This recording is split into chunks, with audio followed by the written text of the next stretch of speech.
খুলতে হবে। ফার্স্টে আপনার এই বেল্টটা খোলা লাগবে। বেল্টটা খুললে তারপর এই যে এখানে এদিকে দেখেন, এদিকে আপনার আছে স্ক্রুড্রাইভার।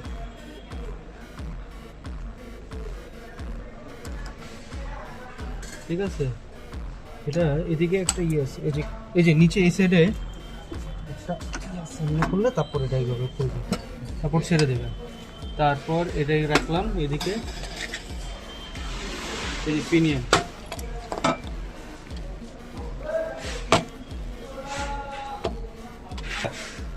ঠিক আছে, এটা একটু লুজ দিলে তখন এগুলা অ্যালফাবেটগুলো কিন্তু খুলে যাবে। ঠিক আছে, একটু লুজ দিতে হবে মনে হয়, অ্যালফাবেটগুলো খুলে যাবে। ঠিক আছে, তারপর এটা আপনি সুন্দর মতন, বেশি লুজ হয়ে গেছে, বেশি লুজ দিলে সমস্যা। ঠিক আছে, তারপর আপনি এখানে অ্যালফাবেটগুলো এখানে লাগাবেন সিকোয়েন্স আকারে যেটা লিখতে চাই ওইটা। হ্যাঁ হ্যাঁ, যেটা সিকোয়েন্স আকারে যেটা যেভাবে লিখতে চান।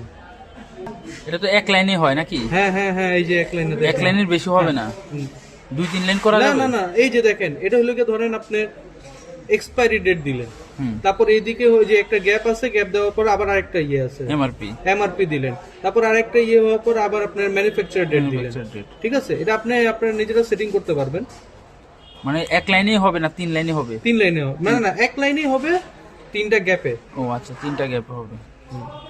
চাইলে এটা 3 লাইন করা যাবে না?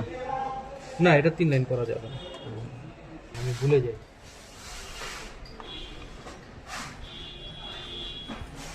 সবই কপার? এইগুলো কপার, এগুলো ভাই আপনি লোহা পাবেন।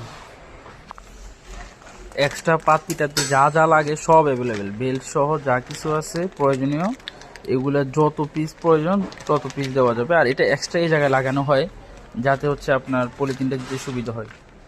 তারপর এগুলো নাম্বার সেট করার পর আপনি এই যে এভাবে, এই এটা ব্যাক সাইডে যাবে। হ্যাঁ, এটা ব্যাক সাইডে যাবে,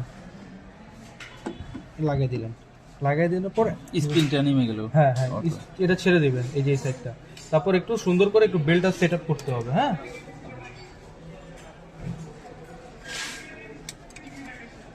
তারপর আপনি